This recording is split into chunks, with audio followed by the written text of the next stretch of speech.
আসলে রংপুরে এরকম কোনো আয়োজন এর আগে কখনো হয়নি। আর এটা এক কথায় বলতে গেলে এটা একটা উৎসবের মতো।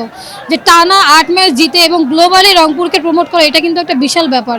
তো এইভাবে একত্রিত এতগুলো খেলোয়াড়কে এতগুলো আমরা রংপুরবাসী সকলে মিলে যে একসাথে দেখতে পারতেছি এটা কিন্তু আসলে আমার কাছে মনে হয় ভাষা হারিয়ে ফেলার মতো একটা বিষয় যে সকলে মিলে এত ক্রাউড, এত মানুষ, এত জনগণ যে তাদেরকে দেখার জন্য রংপুরকে প্রমোট করার জন্য তারা এখানে চলে আসছে এটা আমাদের জন্য অনেক বিশাল ব্যাপার।